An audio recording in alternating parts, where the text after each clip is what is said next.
ಬೆಂಗಳೂರಿನ ಟ್ರಾಫಿಕ್ನಲ್ಲಿ ಸ್ಕೂಟರ್ ಓಡಿಸುವ ಮಹಿಳೆಯ ಕತೆ ಭಯದಿಂದ ಆತ್ಮವಿಶ್ವಾಸದವರೆಗೆ. ನಮಸ್ಕಾರ ಸ್ನೇಹಿತರೆ, ನಾವು ಇಂದು ನೋಡುತ್ತಿರುವುದು ಬೆಂಗಳೂರಿನ ಟ್ರಾಫಿಕ್ ರಸ್ತೆಗಳು, ಸಾಲು ಸಾಲು ವಾಹನಗಳು, ಸಿಗ್ನಲ್ಗಳು, ಬಸ್ಗಳು, ಕಾರ್ಗಳು, ಬೈಕ್ಗಳು. ಈ ಟ್ರಾಫಿಕ್ ನೋಡಿ ಭಯವಾಗುವುದು ಸಹಜ. ಆದರೆ ಇದೇ ಟ್ರಾಫಿಕ್ನಲ್ಲಿ ಪ್ರತಿದಿನ ಸಾವಿರಾರು ಮಹಿಳೆಯರು ತಮ್ಮ ಕುಟುಂಬದ ಜವಾಬ್ದಾರಿಯನ್ನು ಹೊತ್ತು ಧೈರ್ಯವಾಗಿ ಸ್ಕೂಟರ್ ಓಡಿಸುತ್ತಿದ್ದಾರೆ ಅಂತ ಒಬ್ಬ ಮಹಿಳೆಯ ಕತೆ ಇದು. ನಮಸ್ಕಾರ ಸ್ನೇಹಿತರೆ, ಪ್ರತಿಮಾ ಟಿವಿ ವ್ಲಾಗ್ಸ್ಗೆ ಸ್ವಾಗತ, ಸುಸ್ವಾಗತ ಫ್ರೆಂಡ್ಸ್. ಆ ಮಹಿಳೆಯ ಹೆಸರು ಕಾವೇರಿ ಮೂಲತಃ ಶಿವಮೊಗ್ಗ ಜಿಲ್ಲೆಯ ಒಂದು ಹಳ್ಳಿಯವಳು. ನಮ್ಮ ವಿಡಿಯೋಗೆ ಲೈಕ್, ಕಮೆಂಟ್, ಶೇರ್ ಹಾಗೂ ನಮ್ಮ ಚಾನಲನ್ನು ಸಬ್ಸ್ಕ್ರೈಬ್ ಮಾಡ್ಕೊಳ್ಳಿ. ಕೊನೆಯವರೆಗೂ ಈ ವಿಡಿಯೋವನ್ನು ನೋಡಿ. ಮದುವೆಯಾದ ನಂತರ ಗಂಡನ ಕೆಲಸದ ಕಾರಣ ಬೆಂಗಳೂರಿಗೆ ಬಂದಳು. ಮೊದಲ ದಿನವೇ ರಸ್ತೆಗೆ ಬಂದಾಗ ಅವಳಿಗೆ ಆಶ್ಚರ್ಯವಾಗಿತ್ತು. ಎಲ್ಲಿ ನೋಡಿದರೂ ವಾಹನಗಳು, ಸಿಗ್ನಲ್ಗಳು, ಹಾರ್ನ್ ಶಬ್ದ, ಜನರ ಓಡಾಟ. ಅವಳ ಮನಸ್ಸಿನಲ್ಲಿ ನಮ್ಮ ಊರಿನಲ್ಲಿ ದಿನಕ್ಕೆ 100 ಗಾಡಿಗಳು ಹೋಗುತ್ತವೆ, ಇಲ್ಲಿ 1 ನಿಮಿಷಕ್ಕೆ ಸಾವಿರಾರು ಗಾಡಿ ಹೋಗುತ್ತದೆ ಎಂದುಕೊಂಡಳು. ಮೊದಲ ಕೆಲವು ತಿಂಗಳು ಅವಳು ಎಲ್ಲಿಗೂ ಆಟೋದಲ್ಲೇ ಹೋಗುತ್ತಿದ್ದಳು. ಆದರೆ ಪ್ರತಿದಿನ ಆಟೋ ಹುಡುಕುವುದು ದೊಡ್ಡ ಸಮಸ್ಯೆಯಾಗಿತ್ತು. ಕೆಲವರು ಮೀಟರ್ ಹಾಕುತ್ತಿರಲಿಲ್ಲ, ಕೆಲವರು ಬರಲು ನಿರಾಕರಿಸುತ್ತಿದ್ದರು, ಕೆಲವೊಮ್ಮೆ ಮಕ್ಕಳನ್ನು ಶಾಲೆಗೆ ತಡವಾಗುತ್ತಿತ್ತು. ಒಂದು ದಿನ ಬೆಳಿಗ್ಗೆ ಮಗ ಶಾಲೆಗೆ ಹೋಗಲು ಸಿದ್ಧನಾಗಿದ್ದ, ಆದರೆ ಆಟೋ ಸಿಗಲಿಲ್ಲ. ಮಗ ಬೇಸರದಿಂದ, ಅಮ್ಮ ನನಗೆ ತಡವಾಗುತ್ತಿದೆ ಎಂದ. ಆ ದಿನ ಕಾವೇರಿ ಒಂದು ನಿರ್ಧಾರ ಮಾಡಿದಳು. ನಾನು ಸ್ಕೂಟರ್ ಕಲಿಯುತ್ತೇನೆ. ಗಂಡ ಕೂಡ ಪ್ರೋತ್ಸಾಹಿಸಿದ. ಮೊದಲ ದಿನ ಖಾಲಿ ಮೈದಾನದಲ್ಲಿ ಅಭ್ಯಾಸ ಆರಂಭವಾಯಿತು. ಸ್ಕೂಟರ್ ಸ್ಟಾರ್ಟ್ ಮಾಡುವುದು ಕೂಡ ಕಷ್ಟವಾಗುತ್ತಿತ್ತು. ಬ್ರೇಕ್ ಹಾಕುವ ಬದಲು ಆಕ್ಸಿಲೇಟರ್ ಹಾಕಿದಳು, ತಿರುಗಿಸಿದಳು. ಗಾಡಿ ಮುಂದೆ ಜಿಗಿದು ಇಬ್ಬರು ಬಿದ್ದರು. 2ನೇ ದಿನ ಚೆನ್ನಾಗಿ ಆಯಿತು. 3ನೇ ದಿನ ತೆಗೆದುಕೊಳ್ಳುವುದರಲ್ಲಿ ಕಲಿತಳು. 4ನೇ ದಿನ ಕನ್ನಡಿಯ ಹಿಂದೆ ಬರುತ್ತಿದ್ದ ವಾಹನಗಳನ್ನು ಗಮನಿಸುವುದನ್ನು ಕಲಿತಳು. ಹೀಗೆ 1 ತಿಂಗಳು ಕಳೆಯಿತು. ನಂತರ ಮುಖ್ಯ ರಸ್ತೆಗೆ ಬಂದಳು. ಮೊದಲ ಸಿಗ್ನಲ್ ಹಸಿರು ದೀಪ ಆರಿ ಕೆಂಪಾಯಿತು. ಕಾವೇರಿ ಗಾಡಿ ನಿಲ್ಲಿಸಿದಳು. ಹಿಂದಿನಿಂದ ಪಕ್ಕದಲ್ಲಿ ಬಸ್, ಮುಂದೆ ಕಾರು. ಆದರೆ ಅವಳು ಗಾಬರಿಯಾಗಲಿಲ್ಲ. ಹಸಿರು ದೀಪ ಬೆಳಗಿದ ನಂತರ ನಿಧಾನವಾಗಿ ಮುಂದೆ ಹೊರಟಳು. ಆ ದಿನ ಮನೆಗೆ ಬಂದ ಮೇಲೆ ಅವಳ ಸಂತೋಷಕ್ಕೆ ಮಿತಿಯೇ ಇರಲಿಲ್ಲ. ನಾನು ಬೆಂಗಳೂರಿನ ರಸ್ತೆಯಲ್ಲಿ ಗಾಡಿ ಓಡಿಸಿದ್ದೇನೆ ಎಂದು ಖುಷಿಯಾಗಿ ಹೇಳಿದಳು. ದಿನ ಕಳೆಯುತ್ತಾ ಹೋಯಿತು.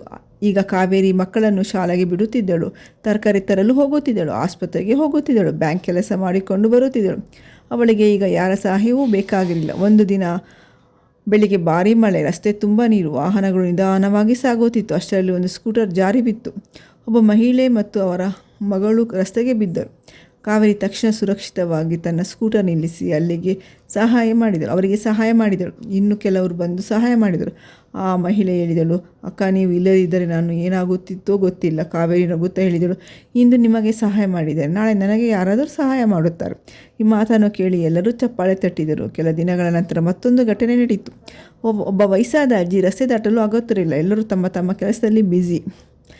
ಕಾವೇರಿ ಸ್ಕೂಟರ್ ನಿಲ್ಲಿಸಿ ಅಜ್ಜಿಯನ್ನು ರಸ್ತೆ ದಾಟಿಸಿದಳು. ಅಜ್ಜಿ ಆಶೀರ್ವಾದ ಮಾಡಿ ಹೇಳಿದರು, ಮಗಳೇ, ದೇವರು ನಿನ್ನನ್ನು ಯಾವಾಗಲೂ ಕಾಪಾಡಲಿ. ಆ ದಿನ ಕಾವೇರಿ ಕಣ್ಣಲ್ಲಿ ಸಂತೋಷದ ಕಣ್ಣೀರು ತುಂಬಿತು. ಸಮಯ ಕಳೆದಂತೆ ಅಪಾರ್ಟ್ಮೆಂಟ್ನ ಮಹಿಳೆಯರು ಕಾವೇರಿಯನ್ನು ನೋಡಿ ಪ್ರೇರಣೆ ಪಡೆದರು. ನನಗೂ ಕಲಿಸು, ನನಗೂ ಭಯ ಹೋಗಬೇಕು, ನಾನು ಸ್ವತಂತ್ರವಾಗಿ ಓಡಾಡಬೇಕು. ಪ್ರತಿ ಭಾನುವಾರ ಬೆಳಿಗ್ಗೆ ಎಲ್ಲರೂ ಸೇರಿ ಅಭ್ಯಾಸ ಮಾಡತೊಡಗಿದರು. ಮೊದಲಿಗೆ 5 ಮಹಿಳೆಯರು, ನಂತರ 10, ನಂತರ 20. ಹೀಗೆ ಇಡೀ ಅಪಾರ್ಟ್ಮೆಂಟ್ನಲ್ಲಿರುವ ಮಹಿಳೆಯರು ಆತ್ಮವಿಶ್ವಾಸ ಹೆಚ್ಚಿಸಿತು.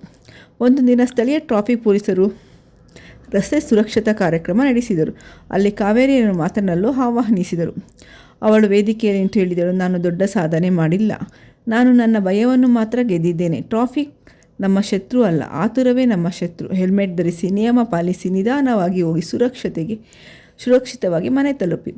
ಅವಳ ಮಾತು ಎಲ್ಲರ ಮನ ಮುಟ್ಟಿತು. ಕೆಲ ವರ್ಷಗಳ ನಂತರ ಕಾವೇರಿಯ ಮಗಳು ಕಾಲೇಜಿಗೆ ಹೋಗಲು ಸ್ಕೂಟರ್ ಕಲಿಯಲು ಆರಂಭಿಸಿದಳು. ಅವಳು ತಾಯಿಗೆ ಕೇಳಿದಳು, ಅಮ್ಮ, ಮೊದಲ ದಿನ ನಿನಗೆ ಭಯ ಆಗಿತ್ತಾ? ಕಾವೇರಿ ನಗುತ್ತಾ ಹೇಳಿದಳು, ತುಂಬ ಭಯ ಆಗಿತ್ತು, ಆದರೆ ಒಂದೇ ಹೆಜ್ಜೆ ಮುಂದೆ ಇಟ್ಟಾಗ ಭಯ ಒಂದು ಹೆಜ್ಜೆ ಹಿಂದೆ ಹೋಯಿತು. ಸ್ನೇಹಿತರೆ, ನೀವು ಸ್ಕೂಟರನ್ನು ಕಲಿತ ಅನುಭವವನ್ನು ನನ್ನೊಂದಿಗೆ ಹಂಚಿಕೊಳ್ಳಿ. ಕಮೆಂಟ್ ಬಾಕ್ಸಲ್ಲಿ ಹಾಕಿ, ಹೇಗೆ ಕಲಿತಿರಿ, ನಿಮ್ಮ ಅನುಭವ ಹೇಗಿತ್ತು ಅಂತ ಹೇಳಿ. ಇದರಿಂದ ಬೇರೆಯವರಿಗೂ ಸ್ಫೂರ್ತಿ ಆದರೂ ಆಗಬಹುದು. ಇದುವರೆಗೆ ನಮ್ಮ ವಿಡಿಯೋವನ್ನು ನೋಡಿದ್ದಕ್ಕೆ ತುಂಬ ಧನ್ಯವಾದಗಳು. ನಮ್ಮ ವಿಡಿಯೋ ಕತೆ ನಿಮಗೆ ಇಷ್ಟವಾದ ನಮ್ಮ ವಿಡಿಯೋಗೆ ಲೈಕ್, ಕಮೆಂಟ್, ಶೇರ್ ಹಾಗೂ ನಮ್ಮ ಚಾನಲನ್ನು ಸಬ್ಸ್ಕ್ರೈಬ್ ಮಾಡಿ. ಮತ್ತೆ ಇನ್ನೊಂದು ವಿಡಿಯೋದೊಂದಿಗೆ ಮತ್ತೆ ಸಿಗುವೆನು. ಅಲ್ಲಿವರೆಗೂ take care, bye bye, see you.